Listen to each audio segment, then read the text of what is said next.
What's up? I just got back from Tucson. It I know, man. How'd that go? was good, man. I liked it. It's it was like 100 degrees though. Was it? Yeah, but I never went outside, so That's so you. yeah, I'm just like, well, it's dope, dude. Like the hotel is connected kinda to the convention center. Uh-huh. So you step outside, you hang a left, and then you walk outside for like 15 seconds, and then you make another left, and then you go inside the convention center. And that's it. That's it, dude. 15 minutes of sun. 15 seconds, actually. But yeah. 15 seconds of sun. And then, And then however long it took you to walk to your car to get in the car to go back to the airport. oh no, we got back. We had to leave for the airport like at 5 a.m, so there was no sun Oh, yet. there was no sun. Nah, it was awesome. And then when we go eat dinner at night, there's no sun because it's night. Tucson, no sun. Mm-hmm. It's two sun because it's so fucking hot. It's two suns. Yeah, there's two suns beaming down. Damn. Yeah. And How then big is it? Is it as big as like Detroit's Motor City? Bigger? it's bigger than Motor City, I'd say. Yeah. Yeah, it's a good size. It's not too much bigger, but it's bigger. But yeah, this one, the difference between this one and Motor City is that there was people walking around. Yeah. There was people. Hey, what's the difference? That it's awesome. Yeah, people were walking around and they were buying stuff. Motor City, there's some people walking around, but they're just eating snacks and wearing and dressing in their costumes and shit. But That's that Michigander style, dude. yeah, dude, we fucking Getting them nachos and hot pretzels, just like bumping into everybody. dude, we were kind of near the concession stand, so like we had pipe and drape, like where our booth was. We had like a 10x10, and then like all of a sudden we just see some garbage like underneath our curtain, and we're like, what the fuck? And then so we look behind the curtain, and like all these fucking cosplayers are all just sitting all over the floor just eating their snacks and shit. It looked like a costume homeless camp, dude. Nice. I was like, what the fuck is happening? That was at Tucson. Uh-huh. Yeah, it was Tucson, man. So they got the cosplayer thing going there too. Hell yeah, it's everywhere. It's a plague. Yeah. Big time. It's a plague, man. But no, it was good. Like a million K-pop Demon Hunter outfits? No. There wasn't any. Hasn't caught on yet. Yeah, dude, I'm on season 2 of The Devil's a Part-Timer. Oh yeah? Yeah, it's pretty good, man. Like, has he done anything besides flip the fries yet? Yeah, dude, it's shying away from what he does in the daytime and like getting into like angels hunting him and shit like that. Like, like coming from like with the realm he was from, where he was like a demon lord. So it's just like you got like angels coming down and threatening his life and the life of his friends and shit. So he has to throw down, dude. It's crazy. I gotta check that out, dude. Yeah. What's cool about it is that he doesn't have magic, because there's no magic in this world, Oh right. So the only way he can absorb magic is through people's fear. So if there's like a catastrophe in the city, like, and everybody's freaking out, like an earthquake or something, he'll absorb all that fear and convert it to magic. Oh, that's actually really cool. Yeah, so I thought that was awesome. Yeah. I'm out of the loop, dude. My brother's was in town for a week. He like just left this morning, so I'm behind in everything. Work, my anime schedule. Damn, brother. Take away, you messed up your anime schedule. Messed up my anime schedule, dude. I'm so behind. Yeah. That's so funny, dude. Yeah, because we had mailed 5 boxes of books and stuff to the show, and then the printer, we went and had the printer send us. Oh yeah, that's what you were wanted. saying. Did that work Dude, out? that was 4 more boxes, so it was 9 boxes. So we had, and so I made like 5 labels. And I was like, okay, this should be enough labels to send back home. And then by the time it was done, dude, like the boxes were slightly bigger than they were. So my labels, the weight wasn't right. I was just like, oh shit. Sure. And then there was an extra box. So there was 6 boxes. I guessed wrong. And then, but they were cool about it, man. I was just like, hey, I'll leave these with you. When I get home, I'm going to email you some more labels. So it's like, cool. So I changed out all the labels from 25 pounds to 35 pounds. And then the lady told me that two of the boxes, because she weighed them, 2 of the boxes were dead on 35. They were dead on 35, dude. I was like, fuck. That was a close call.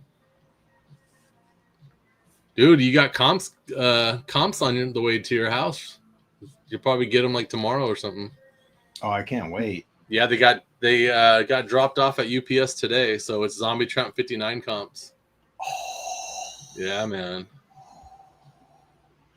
Just in time to get me pumped up to do 60.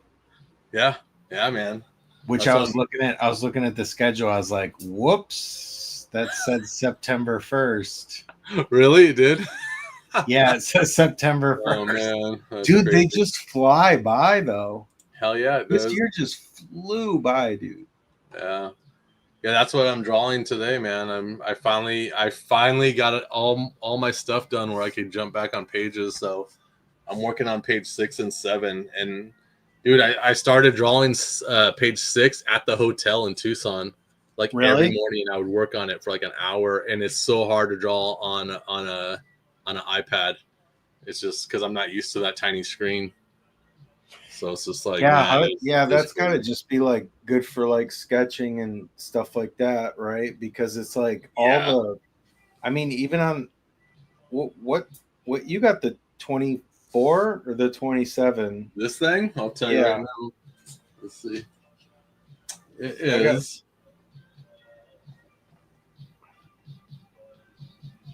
Yeah, 27. Ooh, you got the Big Daddy. I got the 24, and like at least it's a little more than a third of the screen is all just like the controls and tools and all that sort of stuff, because Painter does not have some like real compact like way of doing control. That was another thing working on the iPad, is that all the controls, like, they're taking up too much room, but they have it like for clip paint on your tablet. You can actually slide the controls out of the way, and then you bring them back in when you need them. It was cool. That's cool. And then on the right side, they have short keys where you can program short keys, and it's gone, dude. So I just go like this, I just swipe the side of the tablet like that, and then the short keys come up, and then I swipe them back out of the way. I was like, that's pretty dope. So what time? I mean, damn. I'd be like fighting just to get to the convention on time. You like have time to like work on pages before you even. Well, yeah, because what time did it start? Like 10 or? Started at 10 every day, but it's like, you know what I mean? Like our time was all messed up. We kept waking up like at 3 or 4 in the morning. Oh yeah. So then we're just forcing ourselves to sleep longer, but yeah, basically we'd be up at 6:30. Gotcha. So I just get ready, and then I just chill while Nightmare gets ready. So I'm just sitting there. I go downstairs and get our coffee, chill with my coffee, and then I just start kind of drawing. But yeah, after a while, I started to get used to the iPad Pro. But this Friday is Sad Girl Psycho. What? I said, speaking of coffee, she must have really missed you guys, dude. Oh, coffee? Oh, yeah. She was freaking out when we came home. She was going crazy. Oh, man. But yeah. But yeah, you got another one coming up. Yeah. So yeah, Sad Girl Psycho Baby. Let's just go through it right now, dude. Fuck it. Sad Girl Psycho Baby is this Friday at 9 p.m. Eastern Standard Time, guys. We currently have 400 people that bookmarked it, which is awesome, man. So that's a lot. yeah, so let's see. We're gonna share some windows and all that stuff. Okay. All right, so here we go. This is a preview of the whole campaign. A few weeks ago, we showed off the campaign of what we had so far. So this is the whole campaign. I just realized that right before the show started today, that I haven't made a video. So damn. that means that's my Friday. Friday, I'm gonna knock out a video real quick. But this whole year, I've been doing a video, and then I do another video where I'm just talking about the character and the development of the character and who they are. And so it's two separate videos. So I got to make both those videos on Friday. Damn. But yeah, I usually do everything in like one take, and then I'm just like, that's good enough. So yeah, this campaign is written by me and co-written by Garrett Gunn. Pablo Munoz is the interior artist. Federico is the interior colorist. We got Russ knocking out with all the technical backer kit stuff. Savannah's the fulfillment. Nightmare is always the presidente. So this is part 2 of Legend of the Corpse Witch. Last year we did part 1 and it introduced ZT Omega, which is it's a post-apocalyptic version of Zombie Tramp. So she's kind of shrouded in mystery right now. So as the story develops, we'll get to know more about her. So we got the breakdowns. We got these dope page previews done by Pablo. Man, it's freaking awesome. So I love Pablo, dude. Yeah, this whole issue is just them. It's just them fighting ZT Omega, dude. Like that's it. There's not a lot. You don't need to know a lot of storyline. They're just fucking her up, and she's fucking them up, dude. It's just crazy battle, dude. So that's what it is. That's awesome. Yeah. So here we got some covers. This is Pablo, the main cover, man, and it looks so dope, man. It's I had Raul man color for it to try it out, and yeah, it turned out good. Bro, you can almost feel the thing, it literally almost looks like it's animated, dude. Like with the car, you could the car almost seems like it's driving. Like I could just tell, you'd add a little motion to that, and it'd be insane. Yep, you could totally feel the movement, dude, and that's just good art, man. When there was Will Spartaccio was one of the guests at Tucson, and one of my favorite covers from the 90s X-Men run was X Factor, and it was a cover that Will Spartaccio did, and it was ice. It was a bunch of X-Men, but in the front foreground was Iceman coming up from the ground, and it's just him sliding on his own ice, And he has all the ice going around his arms like he's forming ice. Dude, that cover always, I love that cover. It just looks like it's moving, man. I'll find it later on the internet and show you guys, but it just has so much movement, dude. And I'll talk about Will Spartaccio after we show this. We're getting sidetracked over here, but yeah, King Rupert, who is gonna be the interior artist on I Beat Things with My Face issue 2. Nice. And then the Eddie Nunez turned out awesome. Then here's the finished Nightmare Lynch right here. Nice. Yeah, it looks awesome. Looking really good. Yeah, that looks awesome, bro. Yeah. Then here's mine. Blobbity Blue. And then here's LA Garza. It turned out good. That's Raul Man. Raul Man threw down on so many covers here for colors. He's just doing his rounds, dude. Yeah. Moroglio. Super nice. Mike DeBaffo. Mike McComb. That dude. Yeah. Awesome stuff. Elias Chazudis with his ZT Omega drawing. Oh, that's hot. Yeah, it's pretty cool.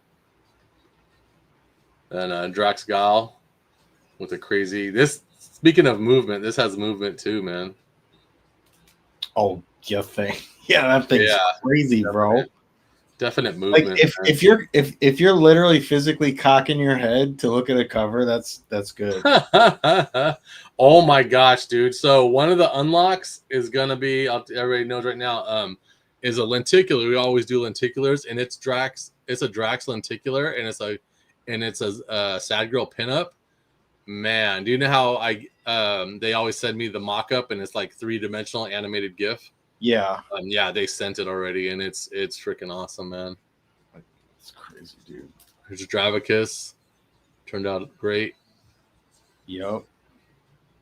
Zong Brothers, man. Another image with movement. Yo, the Zong Brothers hair. just followed me, man. I almost fainted when I looked at my Instagram. Oh, really? I was like, oh, I have arrived, dude. The Zong Brothers freaking followed me. If you're out there, thanks, amazing. Bros. Thanks, bros. What makes it's not just the hair that creates the movement, it's these little leaves. See these little leaves in the sky? Mm-hmm. That's freaking cool, man. Yeah, and the angle too. Yeah, that I like how he just like more width to work with, you know? Yeah. To turn the camera like that, it's crazy. Mm-hmm. McKay's is done and turned in. That turned out good, dude. Isn't that awesome? That's another awesome, bro. That lighting too. The whole that's thing. Another Raul man. That's Raul man's lighting skills, dude. Bro, Raul is just like out of control. Raul is cool. Yeah, that sunspot looks dope. I'm gonna breeze through. These are the kinked editions, but there's a couple variations. This one's different. It says Chingona on the top. Where we go? Here we go. The Mike McComb. It's the pink-haired Psycho Baby version of Sad Girl. There she is. Yeah, love that. And that's it. So we also got our spot foil edition covers, which are super kinked, I'll call them. And then here's the Dravicus. This is Psycho Baby edition right here. It's been cool. Yeah, dude. Then we got the I'll Take Them All award. I'll take them all for 800. It's rewards 1 through 30 and the challenge coin, dude. So if the challenge coin sells out and you got the I'll take them all, you're safe. So speaking of challenge coins, here's the challenge coin, front and back, $20, limit to only 150 coins. Just some nice little close-ups right here. And then Sad Girl Psycho Baby on one side. The other side, I wrote Corpse Witch ZT Omega. Challenge coins are sick, dude. Yeah. Dude, we were shared from one of our peers, another company that does challenge coins, and there's a coin that you can make that's like 5 inches. It's like really? It's a giant fucking coin. I'm thinking about getting that. I would like to have a giant coin like that with spikes all around the side. That'd be dope. That would be cool, man. Oh yeah. Careful with your flipping, you know. Mm-hmm. I wouldn't flip it. I would throw it like a ninja star. Like axe throwing, you take it like axe throwing. Yeah. So acrylic stands, we went with Turtle Tutu this time, guys. We don't have a Turtle Tutu acrylic stand, so here we go. We got the 2 versions. Turtle Tutu, man, knocking it out. And that's updated, guys. Yep. Crazy butt shot action. Yeah, that is freaking nice.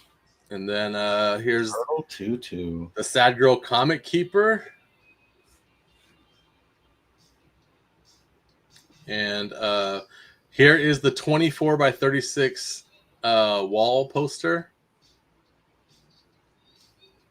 So this was an image that I used. Sick, I used this image, I think, a couple Kickstarters ago or whatever. I just really like it. I think it would be a nice wall poster. So yeah, that's what we're using. I hope you guys get it. That's be a great freaking poster. Yeah, 24 by 36, giant.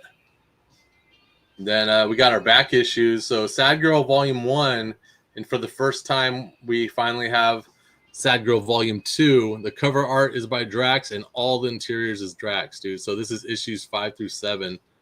Look at that. So you got your cute and your Psycho Baby kink. So that is Draxed. Yeah, and there's your movement. There it is, man. Yeah, hella movement right here. Yeah, super cool, man. They're extreme foreshortening, dude. He's always trying to push his foreshortening. So each time he gets better at it. Yeah, I know. I don't know if you've ever seen that meme where like they're like my foreshortening be like, and there's like a little tiny person and then just like this huge hand and stuff and like just like a straightening arm. And I'm Yeah, like, dude, that's so me. yeah. I don't know. I I can do it if I like really am focusing on it, but Hmm. definitely does not come natural, you know. It's a pain. Like I could do the foreshortening, but uh, since I go all digital now, like I'll do the foreshortening, and then after that, I'll transform tool it and then tweak it and like Yeah. and Oh, distort it even more. Yeah, it's freaking cool. yeah, there's no way that I draw the hand the right side. Like I'll like draw the hand and stuff, you know, but Yeah, then it's like, you know, you play around with the size of it because it's it's fussy, dude. It's like, I mean, a little too much or not enough, and it like, you know, it doesn't look right. yeah. Back issues, Sugar Pop Origins, Sugar Pop versus Zombie Tramp. Man, we sold.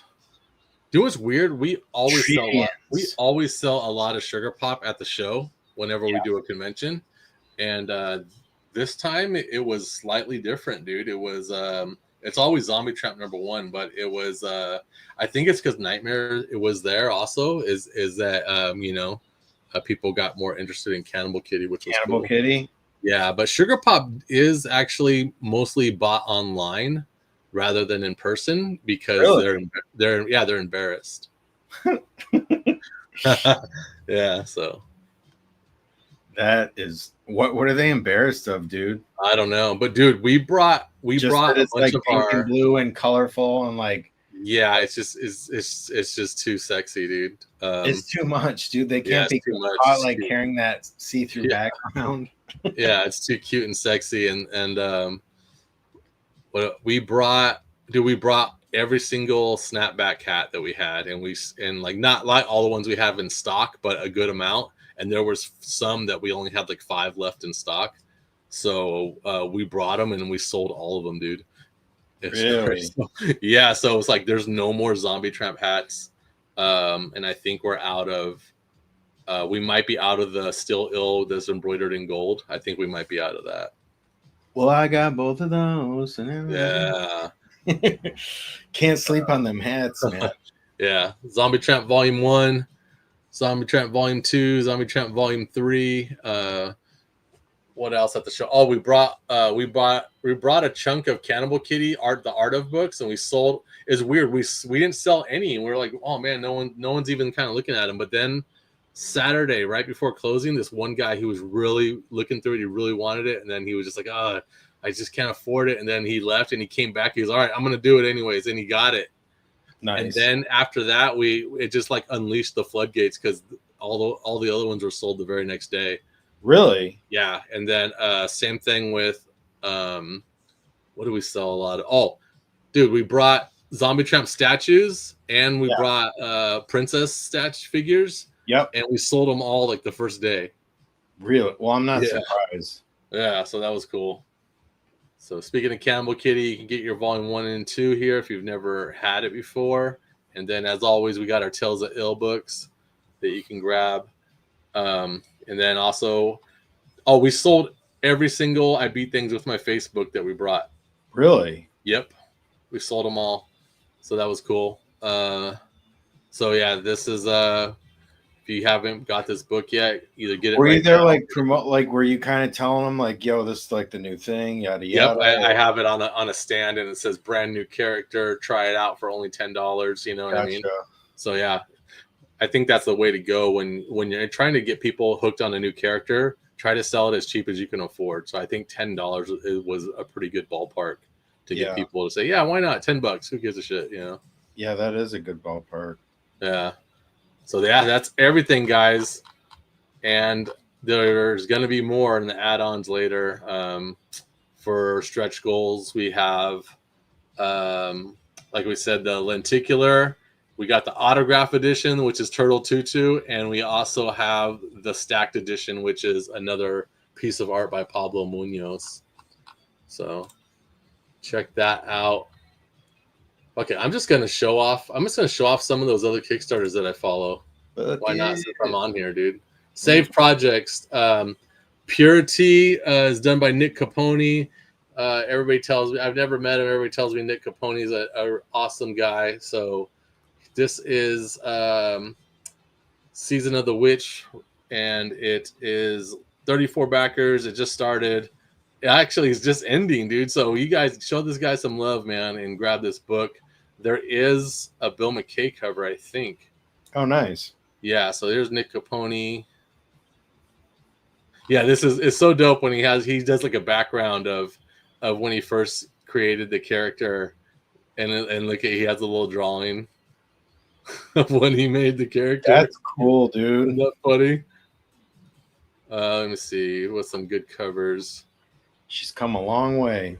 Yeah, this is Courtney Rose. I think that's Courtney Rose Dameron or something. Yeah, that's her. And then I'm pretty sure there's a Bill McKay, man. I saw him posted on his Facebook. Am I wrong? Bill. Where's the bills? Look at this one. That's cool. I like the line art one. But anyway, show this guy some love. His books are only like, you can get the digital for 10, and then just the regular number 1 for 20. And I just backed, where is it? I just backed our friend Cirque. Cirque has a brand new Big Titty Goth Girls on the Moon comic issue 6. So this is awesome. Girls on the Moon? Yeah, I got them. I have every single issue, dude. So this is issue number 6. And he did a little animation in here, but I'm going to turn off the sound for it because it plays Beastie Boys Intergalactic. So yeah, you don't want none of that. Yeah, so I'm just going to turn the sound off on that. But check out the little animation he did. It's cool. Sweet song, though. Yeah, just sing it in your head, everybody. Yeah. But look at it. Isn't this cool? Isn't that cool? Oh, that is awesome, dude. And that's it. It just does that. And then it's over. But look, it's so cool, man. He's good at just design, man. Look at these cool stat cards he has. Yeah, that is good. And then like he's on like the first series, it was like a 1 through 4, and it was them stuck on the moon. Someone hijacked their cargo ship, and they had to get in this crazy battle to get it back. So now they're back on their home planet. It's a planet of nothing but goth girls. There's like no men. So I need to freaking So this is some of the characters that are on their home world. I really like this snake girl right here. She has like a snake body. Like, yeah, that is cool. Down. It's really cool. But yeah, he does these little cute. You just said the synopsis, dude. I'm like sold. Yeah. So he always does these cool like chibi like panels sometimes. Yeah. Yeah. Look at this, them at a nightclub. Dude, I just started drawing like of one of my characters like for the website, like because I thought it'd be cool to do some like little chibi things like pointing at throughout the website. So I actually started drawing chibis, dude. They're kind of fun. Nice. Yeah, so look at these cool cover designs, man.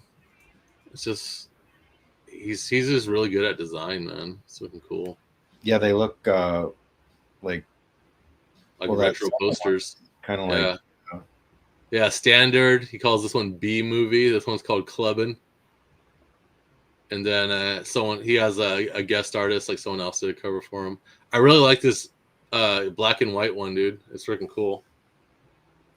Yeah, that is. Where she's like playing guitar, and the kick drum says "The Titty Monsters." That's like gothed out. There's nothing more goth than black and white. Yeah, it's freaking cool, man.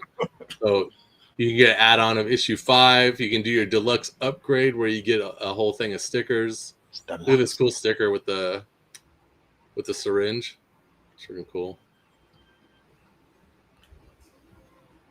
Another goodie pack. Look, it's just a whole sticker pack with cards and all this other stuff you can add. You see the bottom left corner? That's fun, dude. He's got a lot of fun stuff. Yeah, you see that card right there? Like it's the bottom left corner. It says yeah, Korak. Yeah. That's totally that template from the Marvel cards that came out in the 90s. Yep. In like, yeah, around 1991 or 1992. Bro, I have the entire set. Yeah, doesn't that look like that? Isn't that like that template? Yeah. Yeah, that's like one of the very few sets I have it like all it's not even in a binder. It's just like, remember those old plastic little box things with the little clip on top? Dude, I used to have so many of those cards. I don't have any of them no more. They're gone. I collected the shit out of those cards. Yeah. Then he's got mouse pads. You can get your butt mouse pad or your boob mouse pad. I am down. Yeah, I already have this mouse pad, the Kali, the boob one. It's freaking awesome, man. Yeah, I definitely got to get on those. Yeah, and then he has his acrylic stands. Look how short he draws them. It's like these girls are like 4 feet tall. And then he has some keychains. But yeah, he's awesome. I recommend everybody jump on this book. It's funny. It's so freaking funny, man. It's really cool. He did a book. I have it. It's like manga size, and it's like a 5/8 or 3/4 inch thick, and it's called Gasolina, and it's like a post-apocalyptic book with a bunch of short little stories. Really? And, it's awesome, man, and they're funny. So, all right, that's that. I'm gonna share what I'm drawing. You want to share what you're drawing? Yeah, I can. Yeah, why not? Turn the top on. What's this guy said? Garth says, if you love 80s, 90s era anime and manga, then you should definitely go check Danger Zone 1 series. That's really amazing webcomic. Okay. That's one we should check out. Doing was a good manga, dude, in like 1989 or something like that. It was the artist is Joji Manabe or something like that, and it's called Outlanders. You ever fucking heard of that shit? No. It's freaking awesome, man. I'm gonna Google it. No, I have so much to catch up on, dude. Like, as if there's not enough to catch up on already, but I'm telling you, I put it off as long as I could. It wasn't until like 2016 or 17 or somewhere around there where I basically just got threatened. It's like, no, you have to watch this. You're not liking it. And it was like, I'm not even kidding. I tell everyone Death Note was like the first thing I ever saw, but it is actually Heaven's Lost Property, dude. Oh, really? Do you know what that is? No, I know what you're talking about though, but I've never seen it. It's like super etchy. Yeah, that's awesome. But it has. I'll tell you after. I don't even know. It's just like I was like so like what in the heck is going on with this thing? And it really was one of those that like pops between like the way they're regularly drawn to like the chibi things, like when they're going, you know, like yelling or whatever. Yeah. And I was like, why do they like turn? I was so naive, dude. Yes. This is Outlanders. This was picked up by Dark Horse. That's how I found it in comic book stores right here. And it was awesome, man. I liked it. I like that old style of look at this one, dude. Look at that image. That image is awesome. Yeah, that's sick, dude. But they made an anime, a OVA of it, and I used to have a bootleg of it, and it was good, man. I wish I could find it now where it'd be like better quality because it was really grainy. Oh, really? Yeah, it was it's like right here. This is a still shot from the anime right here. Yeah, these are all still shots from the anime right here on the right side. But yeah, it's freaking cool, man. But I remember like back then, like the standard style was kind of like that. I'm not trying to offend anyone if I'm like way off, just like, but like the kind of Dragon Ball.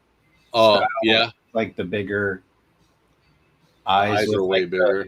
Like the oval type, like the, corneas, like the actual eyeballs are like more like oval shaped than like kind of rounded. There was something else I was gonna show. You remember? I don't fucking know. I was gonna search up something. Oh yeah. How about that Iceman, Will Portacio?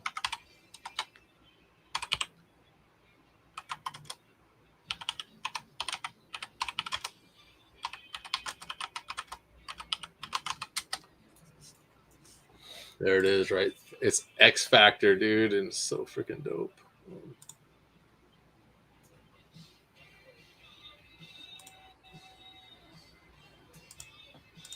Yeah, this is the cover I'm talking about, man. Look, where is it? Window. Look at that cover, dude. That was like one of my favorite covers. This is 1993, dude. But just see, look at all that motion coming out of his ice, dude, from his fists and stuff, and his hair and everything, like the frost.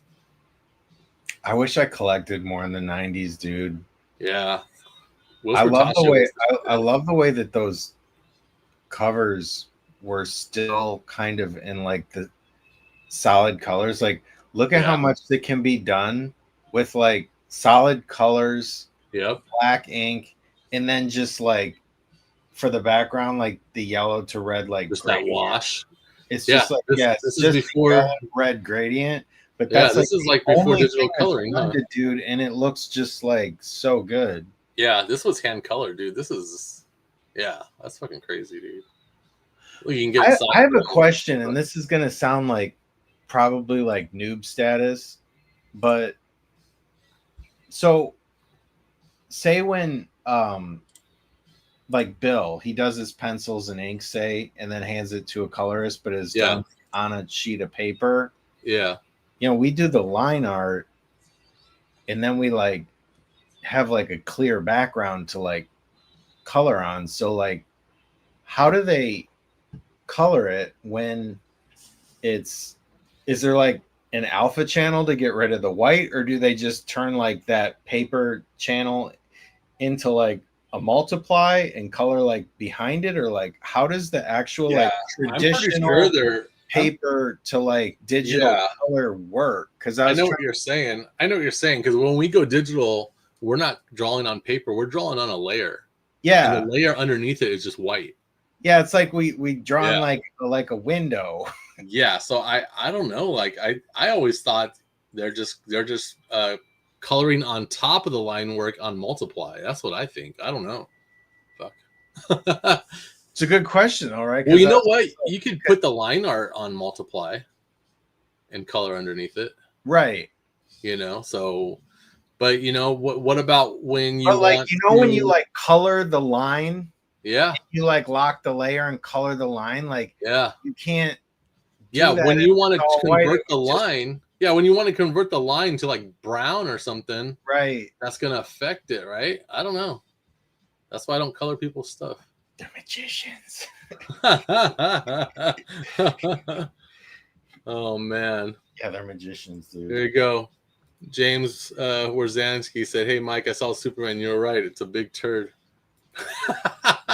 Thank you. Dude. I'm not even I'm not like in negative. I mean, like I was. Yeah, thank you. It was just like, oh, and he just announced today, like 2020. What was it? 2027. He's Man of Tomorrow, July 9th. It's like, the guy's contract is up next year, and he's just like he's trying to like solidify his like career for another 2 years, bro. So he's like starting that movie. I don't know, man. Yeah, don't get me started on the Superman thing, dude. One of our fans, if you're watching Rice was at the show. And he loves Superman. He has a Superman tattoo on his arm. He only has 2 tattoos on his whole body. One is a Superman logo, and one is a Zombie Tramp tattoo. No way. Yeah, that's it. I mean, what else do you really need, though? He's right here. There's Rice. And I was like, he loves Superman, and I know he didn't like the Zack Snyder version. And I asked him, I go, how'd you like the Superman? And he goes, it was okay, you know, it wasn't the best, but he goes, but I constantly have to hear how much it sucks when I watch your show and Mike McComb shits all over it. So bad. Oh my goodness. Oh, I'm not. hilarious. I hate how they like if you don't like this movie, then like you're just automatically like a Snyder bro or whatever they're calling those people, Yeah. dude. And it's just like, look, I had a lot of problems with Batman versus Superman too, but you know, when you go back, there's like more emotion and like, I mean, you could pretty much pick like any scene in Man of Steel, and there's like more thought. Like, yeah, don't get me started, dude.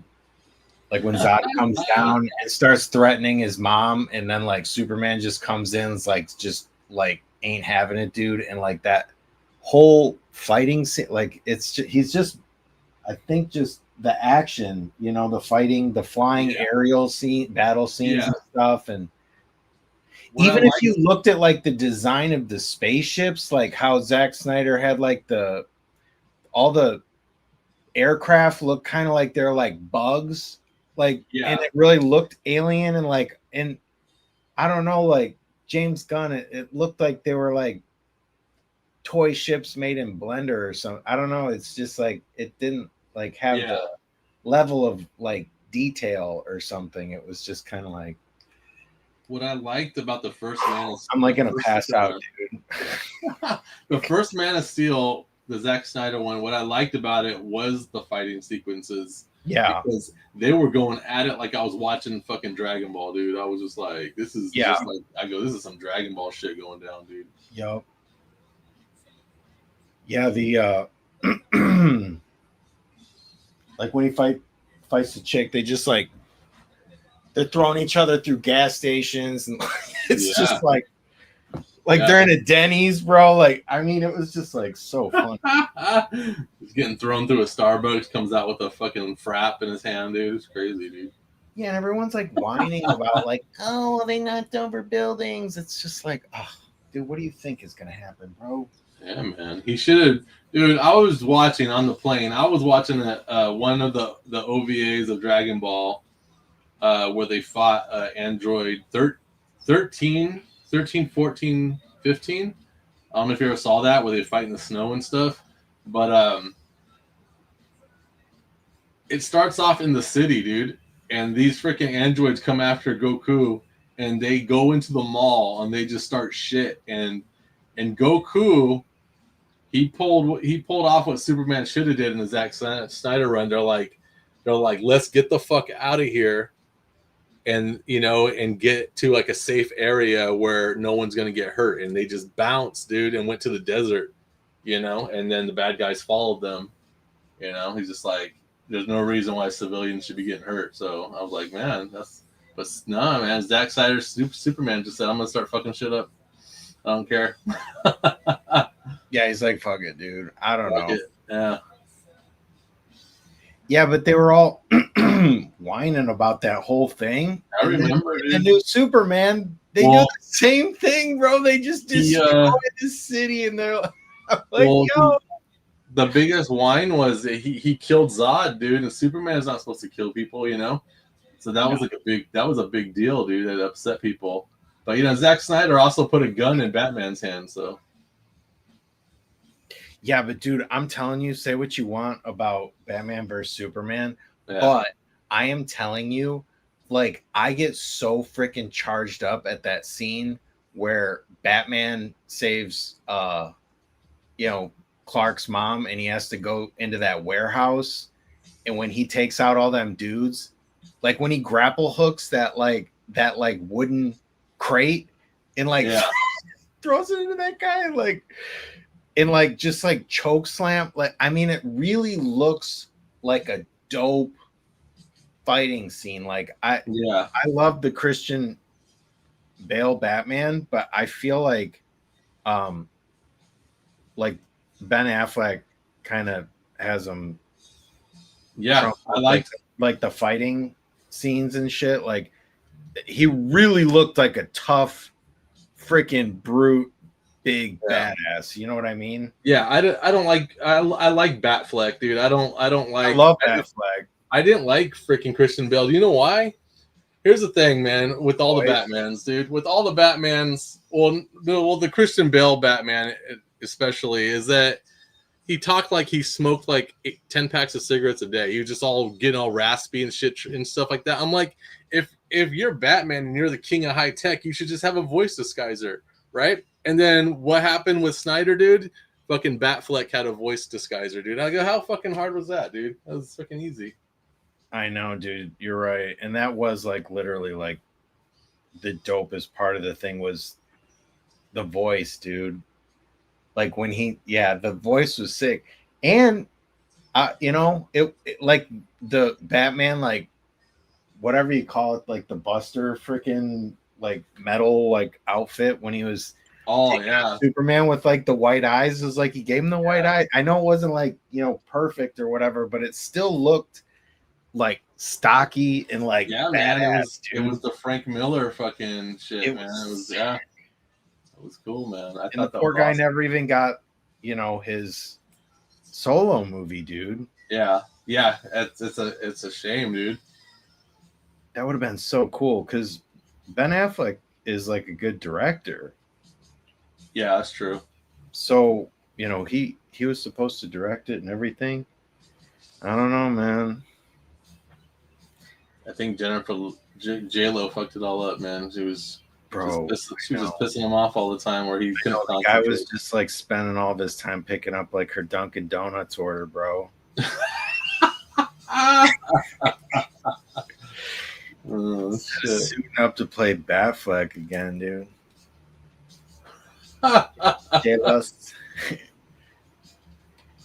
He's like, but I'm Batman. She's like, yeah, okay, great. Well, can you just pick up my Joppa, please?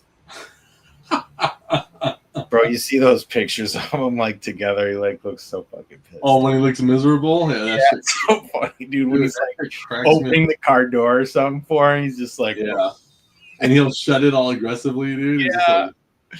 Yeah, dude. Oh man, whenever I'm like in an upset mood, I like watch those clips. It just like makes me feel so good. Yeah, man, he was miserable, dude. It was crazy. I don't know, man. I don't think we'll ever get it. It's fun to think about, though. I really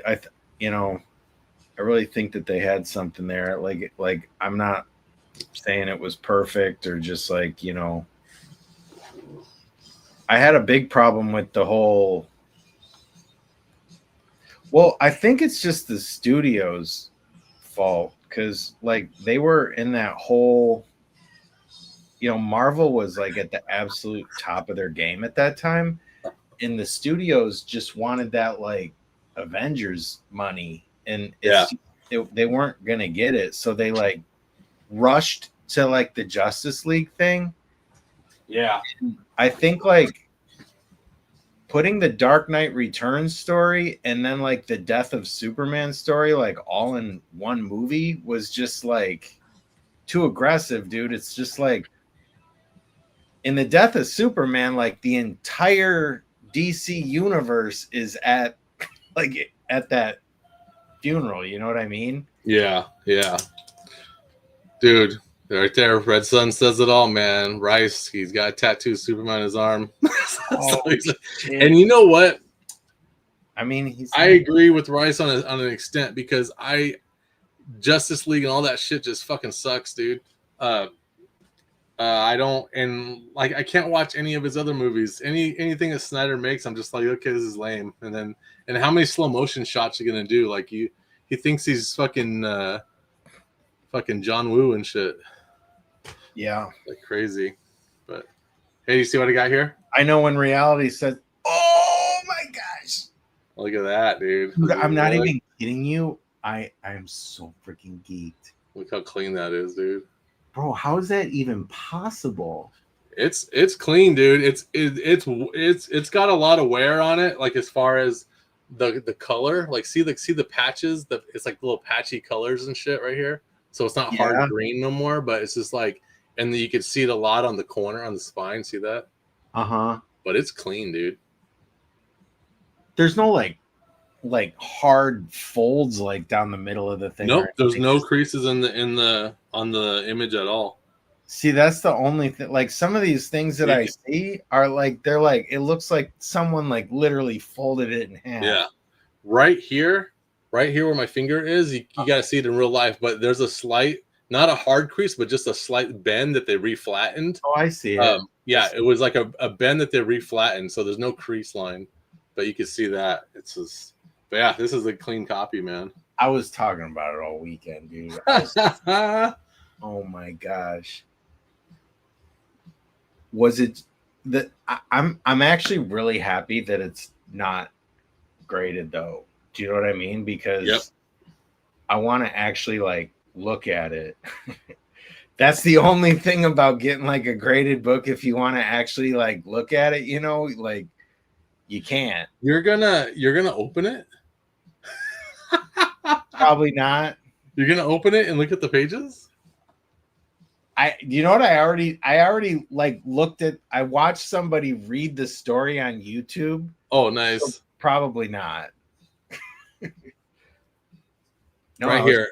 I agree. Right here with Zero, man. DC makes more animated better than live action. Yeah, DC's animated stuff is fucking amazing, dude. It's way better than their live action. Yeah, James agrees. Yeah, but did you see the I'm gonna get like destroyed again for saying this, but I'm not kidding. Like, you can't even compare the Justice League to the Snyder Cut Justice League movie. Like the Snyder Cut Justice League movie is really good, dude. It's like 4 hours long. Yeah, there's only like 20 minutes of that movie that's the same as the other one that they released. Like it's literally like a completely different movie. I watched that movie in two shifts. You know what I don't like about that movie the most? That every time someone shows up, they got to play their theme music, and if your theme music is annoying, it's the worst. So like every time, it's like every time Wonder Woman shows up, they got to play it, and like and everybody's theme music is clashing with other people's theme music, so it just sounds awful, dude. It sounds like the worst DJ mashup, you know. Bro, I never thought about that. Now that you said that, it's going to be the only thing that I pay attention to. Yeah, you're going to hear that now from now on, and there's. Well, the Wonder Woman thing always did kind of just like. You know what I mean? And I didn't like those Wonder Woman movies. They were awful, dude. It was like the most boringest thing ever, dude. I like the first one. I did not like anything else after that. Dude, I didn't like the first one either. I was so bored. Really? Yeah, but I saw it in Vegas, and I was at some theater that brings you alcohol, dude. So I don't know, maybe I drank too much, but I was falling asleep. It was you're like, oh, you're like, screw. Dude, it was so boring that Moxie was a little kid. She must have been like 7 or 8 or something, and she was so bored. She's sitting there with her popcorn in her lap, and she just grabbed some popcorn and threw it forward and hit some lady in the head, dude. She was just like, man, fuck this movie. And that's funny, dude, because like that's supposed to be the audience, like, you know what I mean? Yeah. Like getting like the young girls like to like get interested in Wonder Woman, like that's the whole point. She's just like heckling. Yeah, she was just like, man, fuck this movie. And I was like, don't throw it, it's gonna hit that lady in the head, man. You're not gonna get the movie screen from here. That's how I felt about Wonder Woman, 84. What I mean, like that's a train wreck. Like I don't think anybody disagrees with that. That had so many freaking problems. I mean, I could go on. I mean, that's just bad. The only superhero movie that I ever like shut off and had no interest in finishing was Captain Marvel. What the fuck is Captain Marvel? It's like Brie Larson. Oh no, I didn't watch that either. It was like, I don't even know. I was like so just like you said, like bored, Yep. It's just like I couldn't even get through it. I was like, oh well, that's just a waste of time. It's gotta be pretty bad to just say like, "Yo, this is that boring." Yeah. Yeah, I didn't watch If you that. don't want to give it a chance. There's a bunch of movies I don't watch, dude. Like all the superhero movies. I kind of gave up on it, dude. Yeah. Doing what's crazy. All right, I'm gonna talk about Tucson, dude. Fucking. So Saturday night we go to dinner, and it's an invite dinner with all the special guests. So we're in a long table at some Mexican restaurant, and all the way at the end is Ron Mars. And so I never got a chance to talk to him. I was probably kind of scared to talk to him, but Ron Mars is responsible for pretty much almost every Silver Surfer book I've read. No pressure. Yeah, and so Polito gives a shout out at the table. He wanted everybody to go down the line and talk about the time that they realized that they wanted to be in the comic book industry. He loves doing that, dude. He gets the engagement going. Yeah. So when it was my turn, I was all nervous. I talked about just about comic books in general, like they've always been around. When you're a kid, your friends have comics, you get comics somehow. You watch cartoons and there's comic book characters. And then I go, but it wasn't until one day I was at my local comic book store, and there was an artist sitting at a table, and he was giving away free like Xerox copy drawings of Silver Surfer, because he just contracted with Marvel, and he was going to be the new artist on Silver Surfer, and his name was Ron Lim.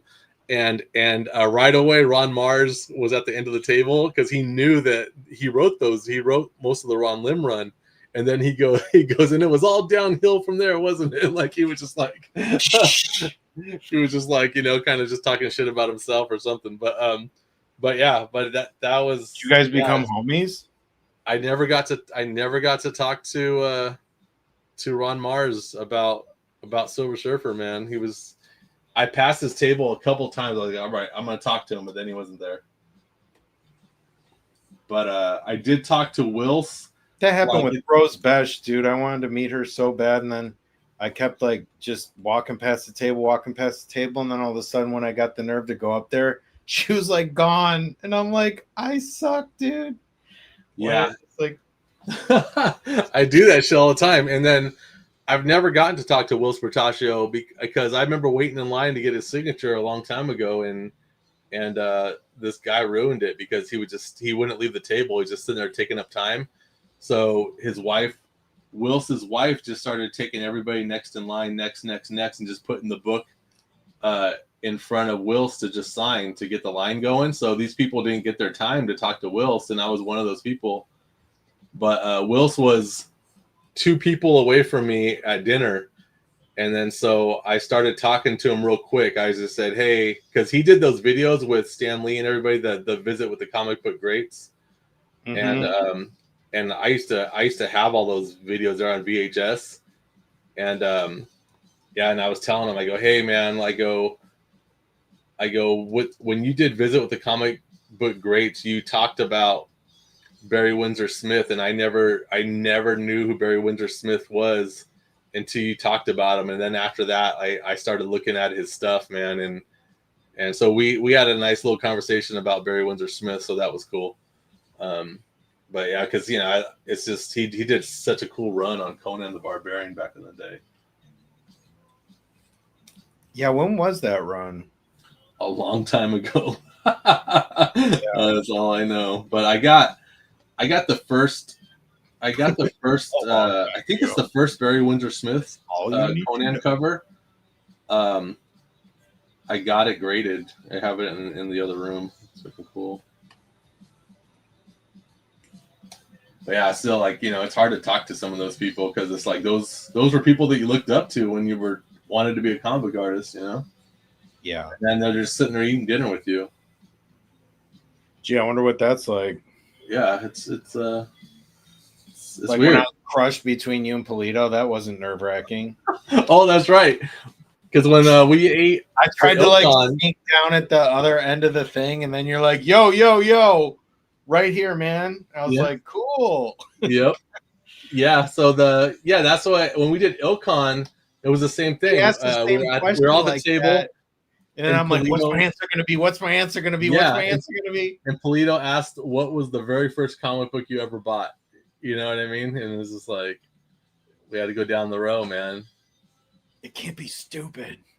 Yeah, I'm always They were dying. stupid though. Like honestly, like because there was like a corner store that I'd walk up to like all the time, and like back then, man, like before I got into the superhero stuff, it was like Mad Magazine, stuff like that. Like I read Mad Magazine all the time, dude. Like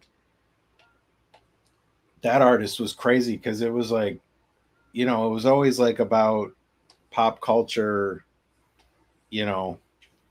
movies and stuff, but like a twist on it, like drawing Indiana Jones. And dude, freaking I have the Alfred E. Newman Superman. Did you know that there's a comic book show in Detroit? Like it's not a convention, it's at the museum and shit. Right now it's a small, it looks like it's a small exhibit, but it's comic books of Detroit. So it's basically artists that came out of Detroit, dude. So they have the Crow stuff there and all this other cool shit, dude. I really should go see that. That's kind of a must, dude. Yeah, I kind of want to go see it too. So did you know that let me know when you're gonna see it. We'll go, dude. We'll meet you there. Yeah, let's do it. We'll pick up that freaking burger, Ghost Burger or whatever. Oh yeah, dude.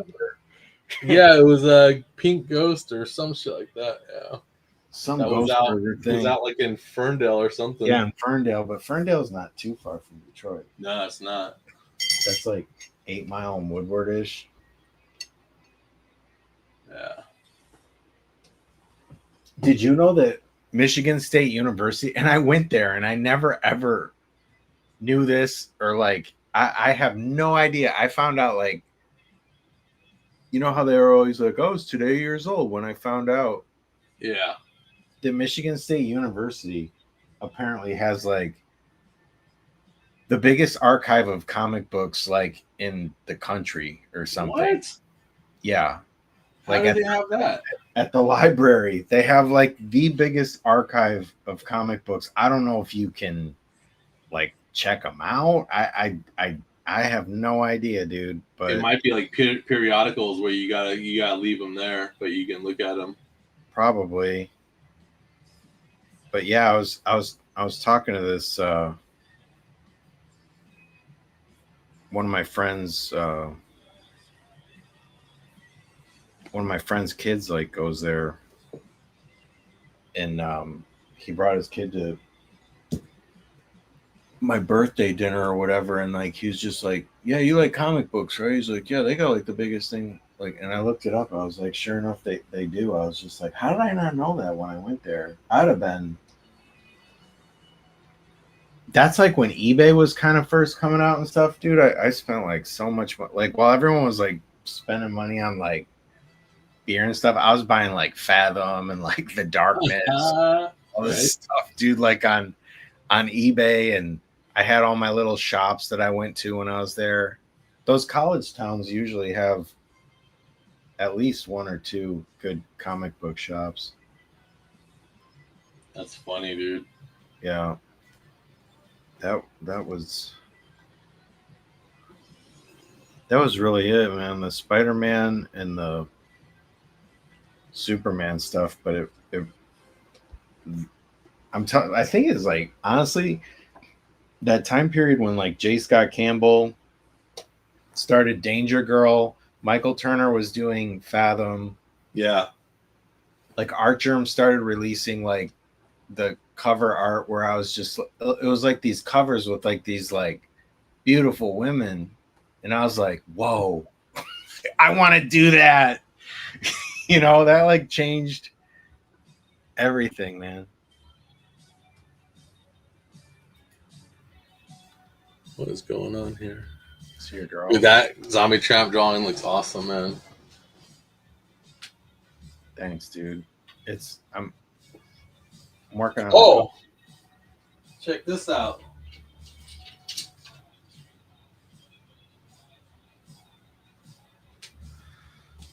This showed up in the mail yesterday. Make sure I don't fuck it up. There you go. Like a cool sting. Oh my goodness. Dude, she's awesome. Yeah. Present. What do you do? I don't know how to do this thing. Dude, that's my girl, bro.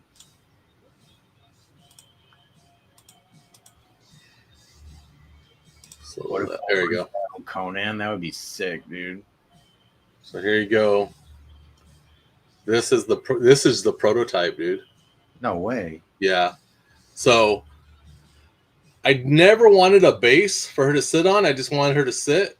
And they were like, you should do a base. And I was like, I don't want to do a base. Leave me alone. So then, but now that I have the prototype, I kind of wish I did a base because she, like, if she sits perfect, but if you kind of bump her, she'll fall back. No, she'll fall forward or something like that. But she's top heavy. Yeah, she's top heavy, exactly. But yeah, the pasty things right here, they're magnets, so you could pop them off. Oh, no way. Yeah, so I won't do it on the show, but yeah.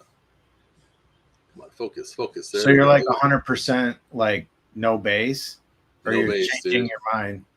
I might ask them, say, hey, because I know they're in full production already, so I'm like, what if we did a base?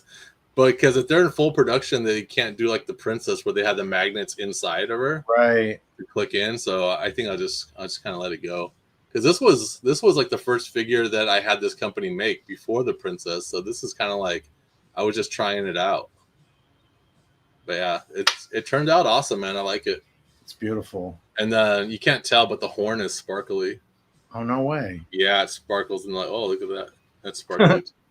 But yeah, it turned out awesome, man. I like how the hooves are shiny black, like everything, like the outfit's shiny black, and then the skin is less shiny, you know what I mean? So yeah, so awesome, man. I'm so excited. So I gotta they sent me the template to make the box art, so I gotta make the box art next.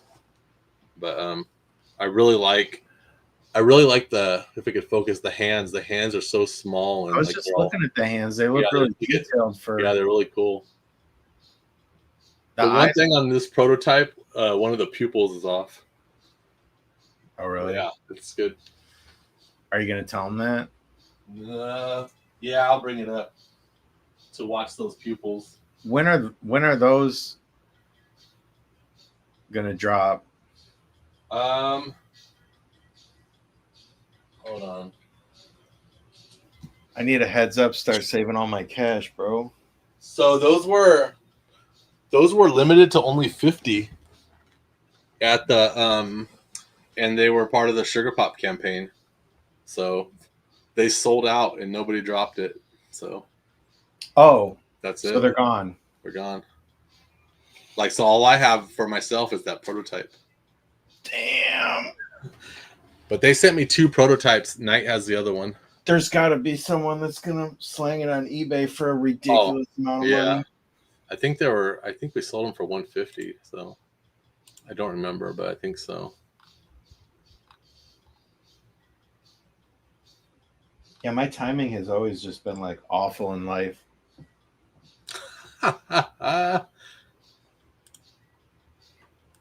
It's like me with signing up for conventions, dude.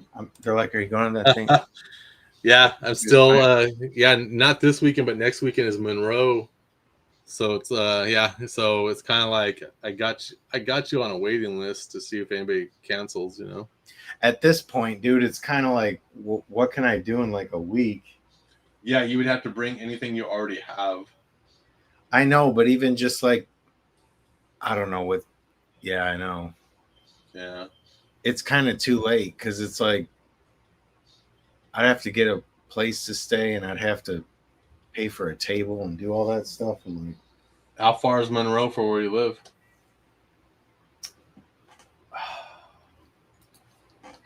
I don't know. Let me look. I think it's about maybe an hour. Yeah, that's how far it is for us too. It's an hour away. Yeah. It's just a little too far to drive. I mean, you're like an early riser. With me, I'm like death in the morning, dude. Getting to Ilcon, that was like 12 minutes from the hotel. That was hard enough, man. Yeah. I really wanted to go, but I just felt like if he had space, he would have said something by now. Yeah. Because, you know, usually people cancel. They're going to cancel on Monday, dude. Like, he hasn't even sent me, like, I don't even know what size my table is, dude. No idea. You're staying there though, right? You're not like driving there. No, I asked him for a one night stay for Friday night because I was just like, I don't want to, you know what I mean? I just don't want to drive home because there's no freeway. It's side street the whole way with no street lights. Oh, jeez, that's rough, dude. Monroe County Fair Association, is that where it's at? I don't think so. Well, I don't know. Maybe. Fuck, I don't know.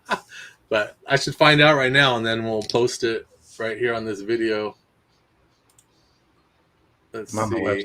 Oh, here. It's right next to that. So MB&T Expo Center. It's Monroe Pop Fest. MB&T Expo Center. Okay, where are you, Monroe? Yeah, Monroe Comic Con.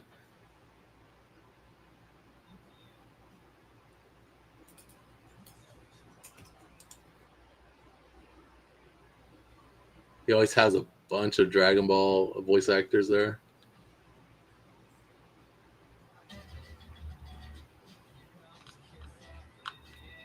And this website is awful. Let's see.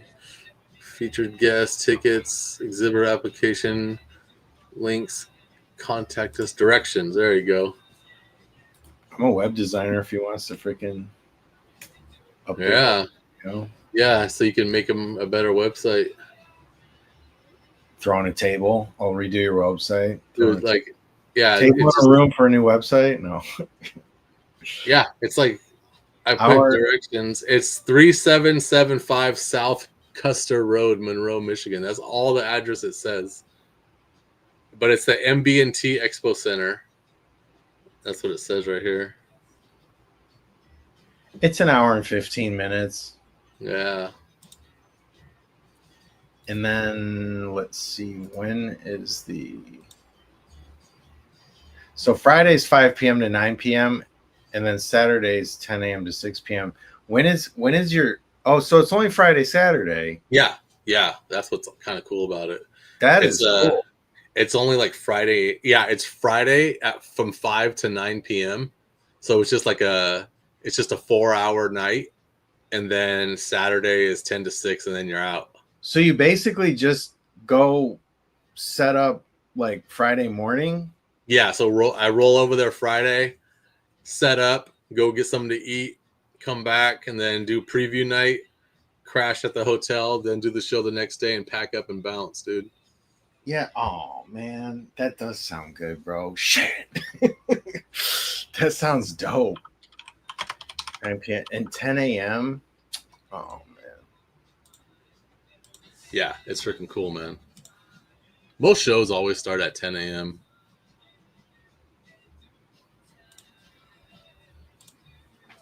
But the page I set up the whole day before, and then I still had to get there at 8:30 and set up more. And like before I even got there, like Drax was just like set up, and I'm like, how'd you do that, man? Yeah. Like, who that girl that had that just remarkable freaking booth with the painting? Ooh, Audra?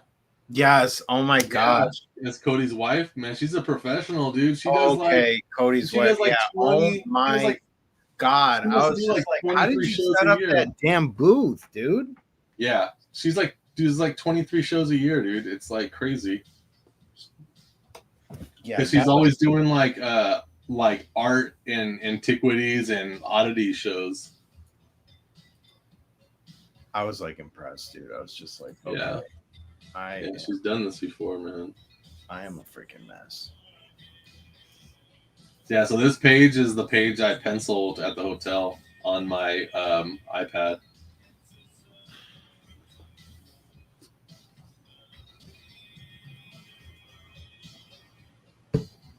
And this right here, this is the page I penciled like an hour and a half before the show started. Dang, that's sweet, dude. Yeah, so this one is, we're back at the crime scene, dude, from issue 57. Issue 57, where Zombie Tramp kills Angel Lynch. So that's her dead body there, and yeah.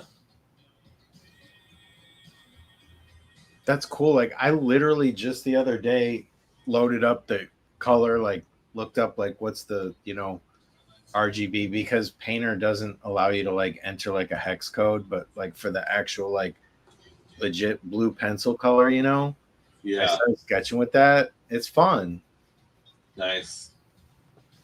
Then when you like ink over it and stuff, you don't have to like change the opacity, you just, I was like, do it like traditional. Makes sense. Yeah, damn. Well, I don't know. I'll hold my breath until Tuesday morning. Yeah. Yeah, David, like if they're hitting you up the day before, that's too much pressure, dude. Yeah.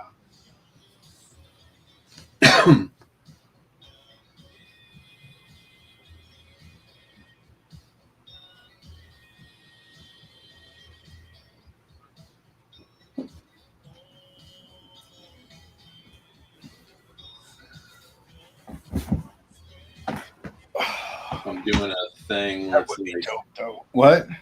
This is it's supposed to be Zombie Tramp mummified, basically, in all the pages of the Necronomicon book. So I'm like doing my best to make it look like that. That's a pretty dope perspective right there.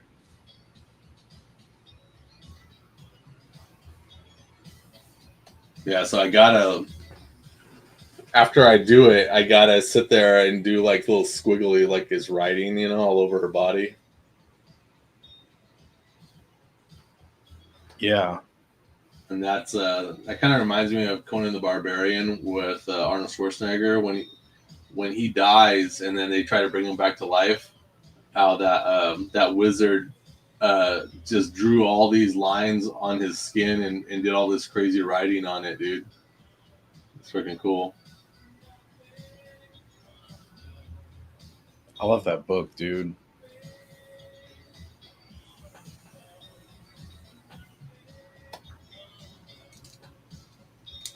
Like with the pages and all that stuff. Yeah. It looks cool, dude. Like the Zong brothers sent me some colors. Did I show you guys the colors yet? I don't know. I have. But yeah, I'll show some colors right now because we should kind of call it pretty soon for the show. So I'm gonna hit save. So there's that, and then there's this one I gotta finish, which hopefully I'll get done. I'll probably have it done by Monday, maybe.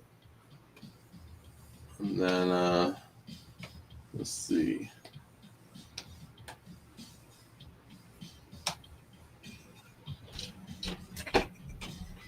Probably got to exit out of share screen so I could censor it first. Probably a good idea. Yeah, it's one of my books, so. Let's see here. Yeah, I gotta censor it first. So I'm gonna stop sharing for a second. Always. I'm gonna the solo layout here while I do this.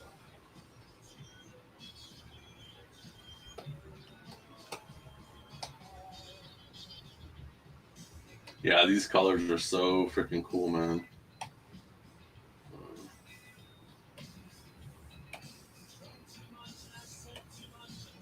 Oh, it's not too much to censor. There's only one panel.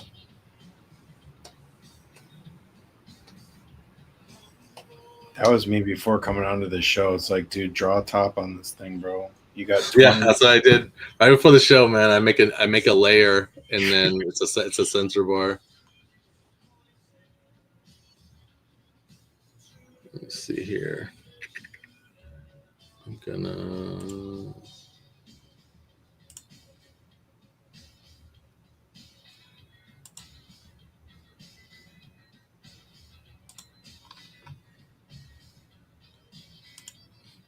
I'm starting to slowly get better at this.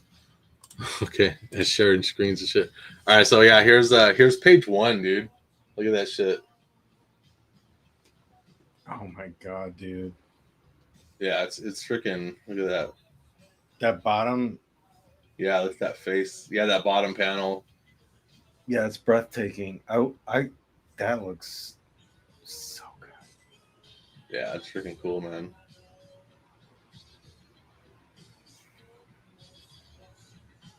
So yeah, that's page 1. Here's page 2. This is the introduction of Dexty. There he is. Yeah, her Necronomicon book come to life. Look at that.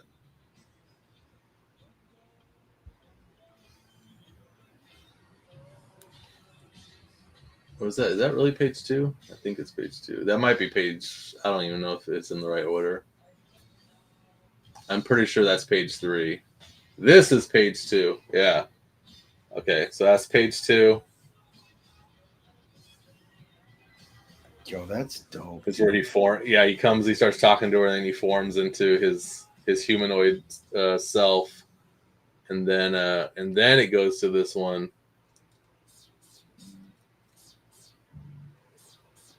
And then we go to this one. Check this one out. Yo. Isn't that cool?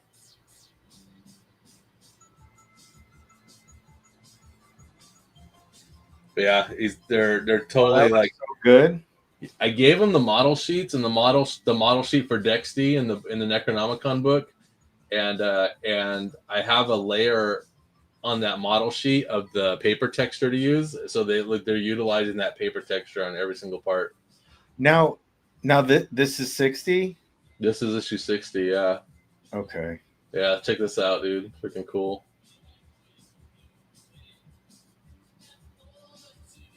Yeah, so these 3 panels right here that go down, that's from issue 57. So it's just a recap of her talking about that incident. So it's like that's 3 panels I didn't have to draw. I just repeat them. That's cool. Yeah, I like that outfit. Yeah, it's pretty much it's kind of the same outfit as issue 2 of Zombie Tramp when she invades the brothel, but So I might work a little bit of that into the comps now. I know, right? So I think that's about it. What time is it? 9:27? Yeah, I guess we'll call 27. it. So everybody watching that follows us on Facebook or whatever or Instagram, make sure tomorrow to wish Nightmare Lynch a happy birthday. It's her birthday. No way! Is that tomorrow? Yeah, it's tomorrow. It's her birthday tomorrow. Happy birthday! We might go do something on Saturday. I'll let you know if you're available, whatever. But yeah, it should be pretty fun. But yeah, everybody wish Nightmare a birthday tomorrow. Happy birthday, and we will see you. Shit, man. I guess next week. Oh shoot. Yeah, because I don't got that show till Friday, so I don't know. Next week. But yeah, don't forget everybody this Friday. What'd you say? Yeah, that's next Friday. Yeah, like, you're talking about in a few days. Yeah, so this Friday, guys, make sure that you back Sad Girl Psycho Baby, man. I got to make a video for that. I totally forgot. That's Friday. 9 o'clock, man. So busy weekend coming up. Friday at 9 o'clock, dude. Eastern Standard Time. Jump on that Sad Girl, man. Sad Girl is the very first character that we made that became Still Ill Comics, man. Thanks, Without guys. Sad Girl, there was no birth of Still Ill Comics, man. So, but yeah. See you guys hopefully next week. Bye.